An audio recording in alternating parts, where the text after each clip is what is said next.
because the builders are in, and it's difficult to cook. Well, there has to be a reason, an excuse for doing this, doesn't there? So I put it in the title.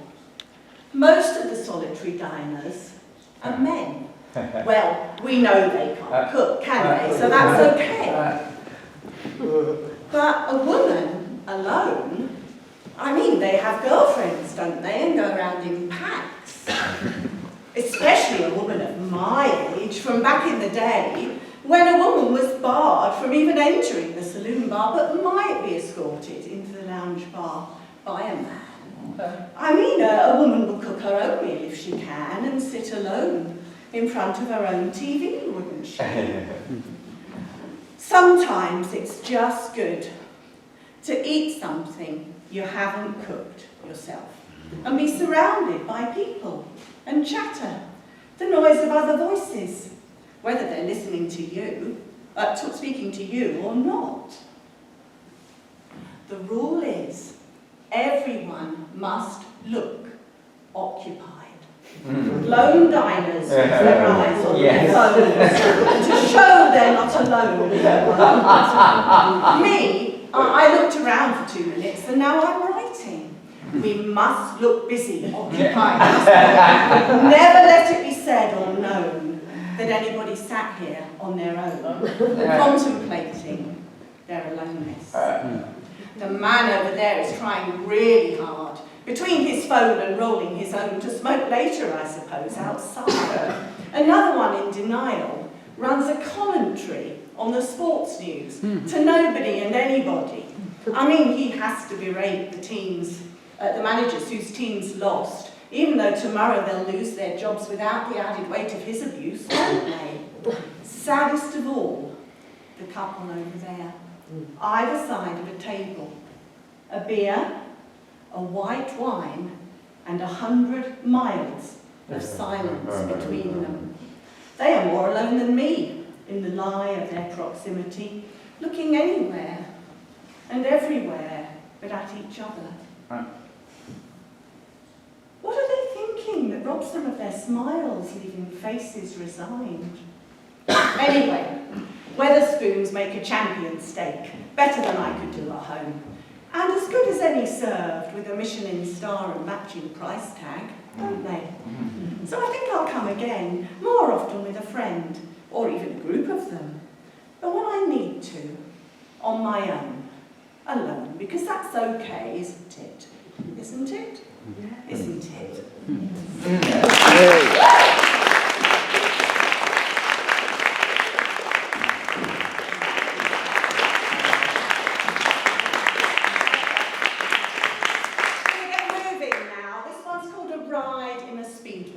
A ride in a speedboat. The definition of exhilaration, its quintessence. Did I hear or feel the synesthetic roar as we left slow shore and soared on open water? Was it the sound waves or the vibrations that set my eardrums buzzing? As they picked out in colour on the backdrop of intoxicating, mesmerising sound, the screech of a seagull and the fat splash of waves hitting the side at 50 miles an hour. Salt set skin a-tingling and tantalised the tongue. Acupuncture of sea spray, fine needles sending joy piercing through the body. As we rode, full swells bounced down into the troughs, splashed with more than spray, shaking with laughter and movement, shaken almost out of self into a stripe of wind and speed. Flickering horizontals of grey, white, blue, green, brown, catching the eye, seeing too fast to focus. Facing away from land, suddenly inhabiting nothing but ocean, one surrounding element to clarify existence. It took a long time to land, ears still buzzing, eyes still glazed, body still feeling the motion, ecstasy still gripping the soul. Finally grounded to earth by the smells of fish sheds and engine fuel, fish and chips, and coffee. It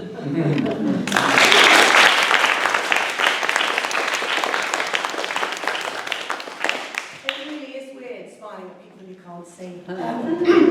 I wrote that one when somebody challenged me to write a poem using the senses to describe something.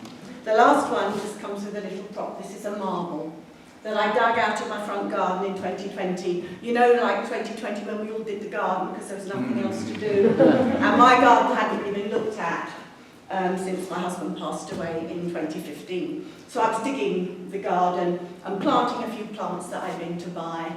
And I dug this up. And in the evening, I wrote a poem for my husband. It's called Now the Day is Over, a poem for Jack. You would have loved the shiny blue marble I found when I dug down today to plant a dahlia. You wouldn't have chosen those, unless it was for me, because I like them. Maybe the purple lupin, but not at those prices. You would have gone to the place you drove past last week, where you bought cold drinks and chatted to the owner. And after half an hour, you would have known the name of his daughter and why he was worried about her. You would have watered the garden tonight, rotating 2 watering cans, filling and pouring by turn, like I have done because I used to watch you.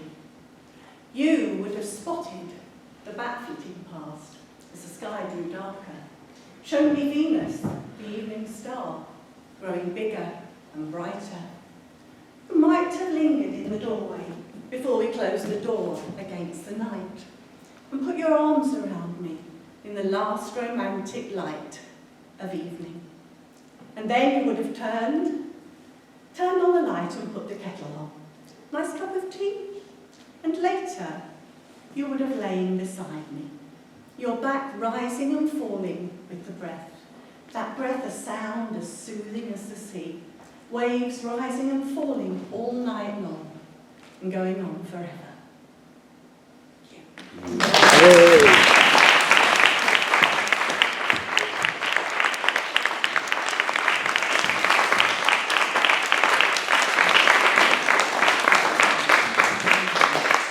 Patricia Flowers, everybody.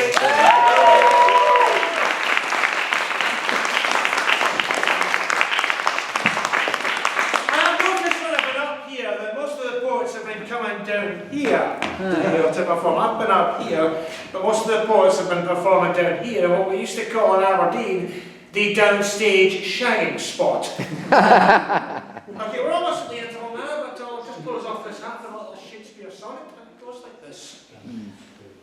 Shall I compare thee to a summer's day? Thou art more lovely and more temperate. Rough winds do shake the darling buds of May, and summer's lease, that's all too short a date. Sometimes too oft the eye of heaven shines, and oft is his fair complexion dimmed, and every fair from fair sometimes declines by chance, or nature's changing course untrimmed. But thy eternal summer shall not fade, nor lose complexion of that fair thou owest, nor shall death brag thou wanderest in his shade, when in eternal lines to time thou growest. So long as men can breathe, our eyes can see, so long lives this, and this gives life to thee.